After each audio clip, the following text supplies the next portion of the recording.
Oke, Assalamualaikum warahmatullahi wabarakatuh. Salam sejahtera untuk kita semua. Semoga kita dalam keadaan sehat selalu. Nah, di sini saya melanjutkan pertemuan minggu lalu ya mengenai algoritma dan pemrograman. Hari ini kita mau coba implementasikan atau menggunakan Pascal untuk membuat sebuah contoh program sederhana. Nah, sebelumnya saya ingin menjelaskan dulu bahwasannya Pascal itu merupakan bahasa pemrograman tingkat tinggi yang dirancang untuk mengajarkan konsep pemrograman terstruktur dan logika pemrograman secara sistematis. Jadi tujuannya dibuat Pascal itu sendiri adalah sebagai bahasa untuk belajar dasar-dasar pemrograman, khususnya bagi para mahasiswa dan pelajar. Kemudian, memperkenalkan konsep pemrograman terstruktur seperti penggunaannya, baik seperti prosedur dan fungsi, serta struktur kontrol yang digunakan seperti if, for, dan while. Tujuannya yang lain yaitu menjadi bahasa yang mudah dibaca, ditulis, serta dipahami. Ciri-ciri bahasa Pascal sendiri yaitu yang pertama dia harus terstruktur, yang artinya program itu akan dibagi menjadi bagian-bagian kecil sesuai dengan prosedur maupun fungsinya. Kemudian ada dia strongly typed atau setiap variabel harus memiliki tipe data yang jelas. Jadi nanti variabel-variabelnya itu harus kita buat tipe datanya. Nah, ciri-cirinya lagi yaitu mudah dibaca dan dipelajari. Kemudian mendukung pemrograman modular, yaitu artinya program bisa disusun dari beberapa modul kecil. Dan yang terakhir, biasa digunakan dalam dunia pendidikan. Untuk struktur Pascal sendiri ya, karena tadi Pascal adalah bahasa yang terstruktur ya, jadi Pascal memiliki strukturnya. Yang pertama dia itu ada untuk nama programnya atau dia judul, title. Nah, misalnya di sini kita mau buat ya program untuk menghitung luas segitiga. Nah, maka judulnya tadi adalah bagian program, nama program itu misalnya program menghitung luas segitiga. Nah, ini kita buat dia huruf besar semua ya biar lebih bagus untuk awalnya. Nah, ini adalah ya contoh program untuk menghitung luas segitiga. Nah, inilah dia yang dinamakan sebagai nama program ya atau dia judulnya. Nah, jangan lupa dikasih tanda titik koma. Kemudian masuklah kita ke bagian user CRT-nya, yang mana user CRT ini adalah bagian yang digunakan untuk memanggil pustaka atau library. Nah, user sendiri ini adalah tambahan. Misalnya nanti kita mau buat user CRT dengan temannya tambahannya untuk mengganti layar, warna teks, atau menghapus layar, dan sebagainya. Maka kita buat menjadi user CRT. Nah, setelah itu masuk ke uses, baru kita masuk ke variabel. Nah, variabel di sini ya itu digunakan atau biasa juga kalau dia di algoritma kan dia ada judul, ada kamus. Nah, variabel ini juga merupakan di bagian kamusnya seperti itu.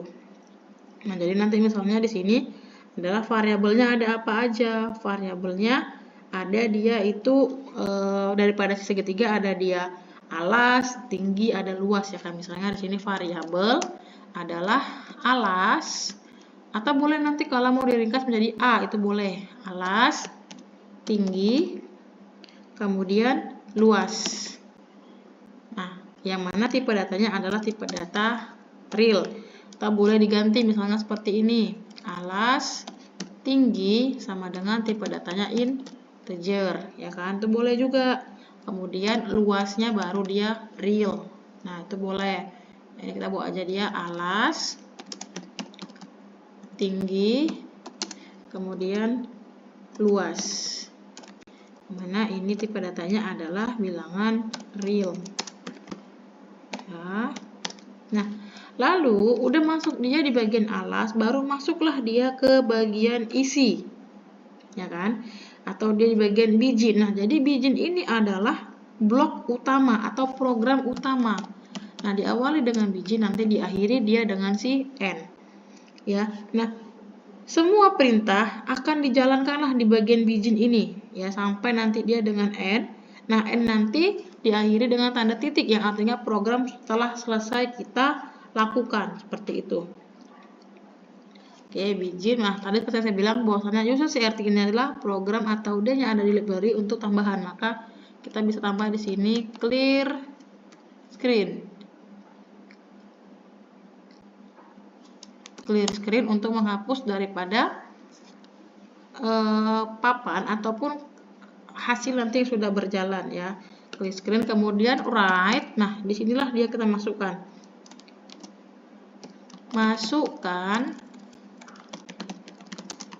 alas ya, masukkan alas titik koma. Nah, alas ini sebagai apa dia? Read line alas. Nah, karena tadi di variabel ini adalah dia alas, maka di sini dia juga harus dia alas.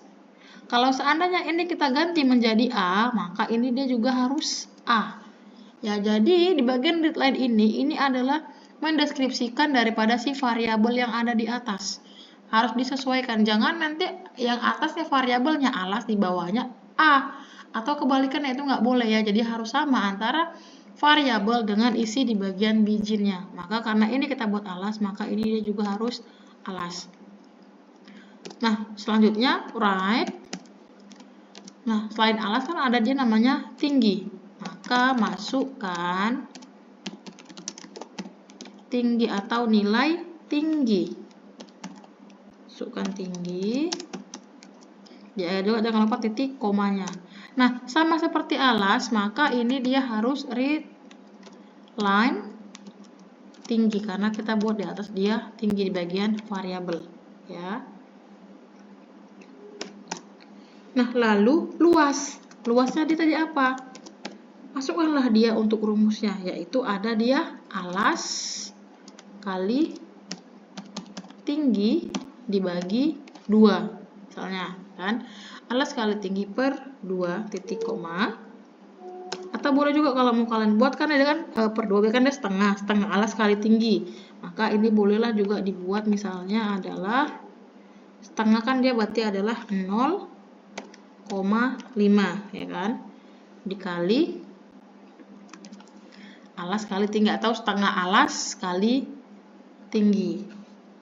Nah, titik koma lagi, maka write len. Nah, nanti hasilnya adalah teks yang akan keluar luas segitiga adalah titik 2 ya, karena ini nanti yang akan muncul di program. Titik koma luas, baru dia berapa angka di belakang koma.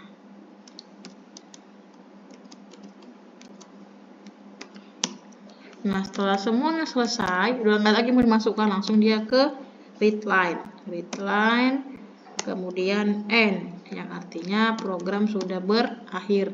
Nah, untuk di Pascal ini dia nggak perlu, maksudnya tidak terlalu berpengaruh sama besar kecil hurufnya ya, dia bisa besar bisa kecil.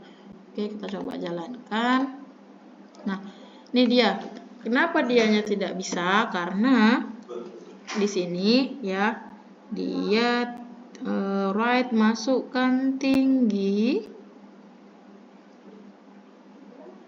lihat ada yang tidak bisa. Coba kita cari dulu. Oh, ini dia, karena dia ada 2 tanda kurung di sini ya, makanya dia tidak berjalan. Nah, sudah berhasil. Nah, tadi dia masukkan alas, pada tadi write masukkan alas. Nah, berapa alasnya? Misalnya alasnya adalah 10. Kemudian write masukkan tinggi. Nah, nilai tinggi tadi berapa? Misalnya 6. Maka luas segitiga adalah 30. Yang artinya kan tadi kan 0,5 kali alas kali tinggi. Nah, inilah dia program untuk menghitung si luas segitiga. Oke, sampai sini semoga apa yang saya sampaikan ini bermanfaat ya. Sekian dan terima kasih. Wassalamualaikum warahmatullahi wabarakatuh. Salam sehat untuk kita semua.